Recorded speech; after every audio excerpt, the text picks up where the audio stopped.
O Brasil, em meio a um clima de distanciamento e perplexidade, assistiu no dia de ontem, dia 4 de maio de 2021, a primeira reunião da CPI do Covid-19.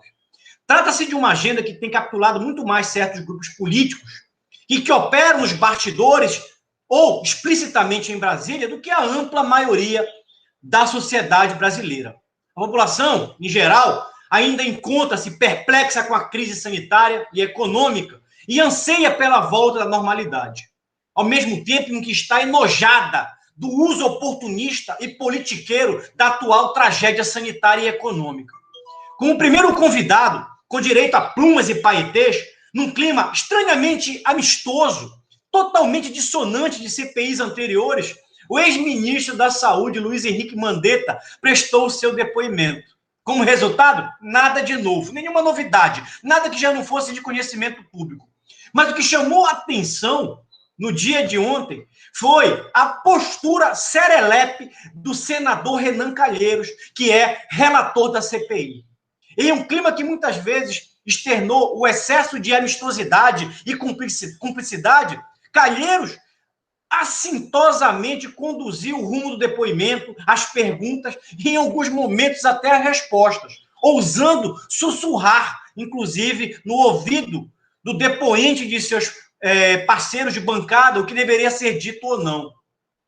Está claro que o relatório dessa CPI do Covid-19 já está pronto, antes mesmo das investigações. Está em curso aquilo que eu estou chamando de Plano Renan.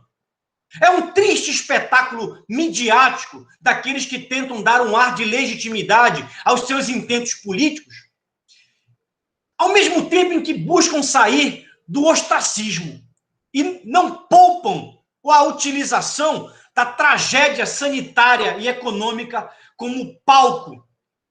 A postura, em alguns momentos, vaidosa, noutros revanchista e explicitamente envaidecida do Renan Calheiros ontem, quando, diante das câmeras, ele pousava, ele parecia um pavão, cabalmente, demonstra que eles não estão interessados nas vidas dos brasileiros, mas tão somente nos seus projetos de poder. Foi impactante, para não dizer constrangedora, a postura de Renan pousando diante das câmeras como paladino da busca pela verdade. Em qualquer país sério, o currículo desse senador e de outros que estavam ali presentes seria, no mínimo, um impeditivo moral para a sua participação em comissões investigativas. Nós precisamos ficar atentos ao andamento deste triste espetáculo que os nossos políticos estão promovendo em Brasília. De preferência, é óbvio, no plano Renan, eles querem o impedimento político do atual governo. Mas se eles conseguirem o desgaste público e a sua saída do ostracismo, isso já é um ganho político para eles.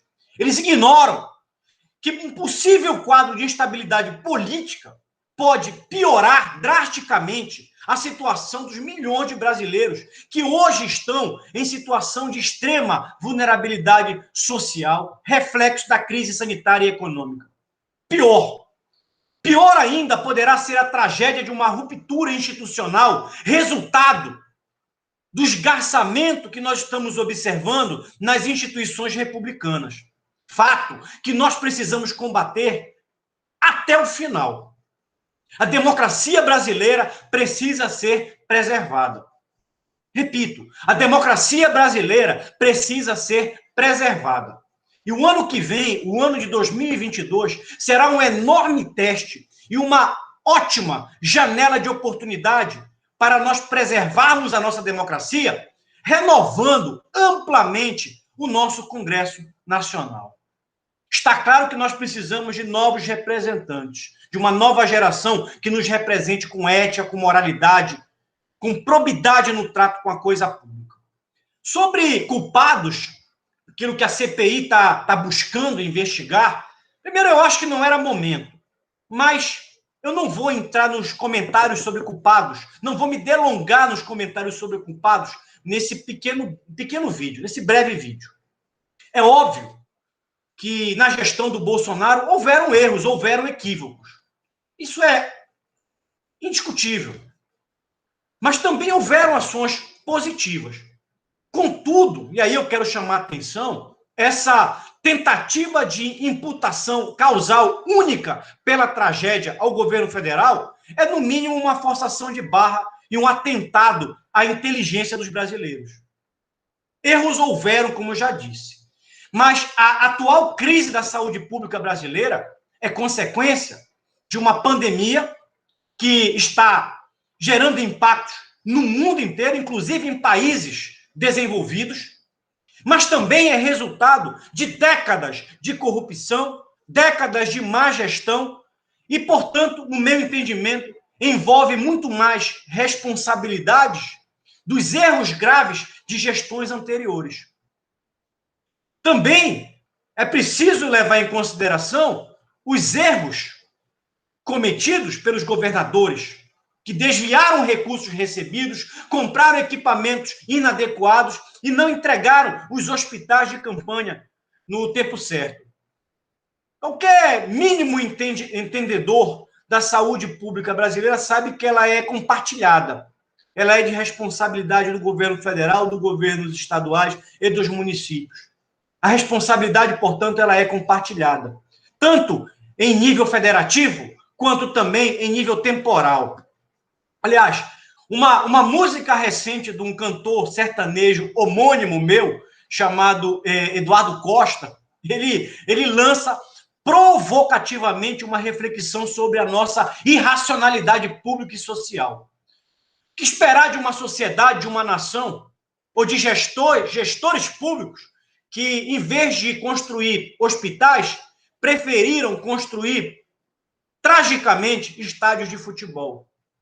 E hoje, como resultado dessa tragédia, o que nós estamos observando é a transformação, a adaptação, as pressas desses estádios de futebol em hospitais de campanha.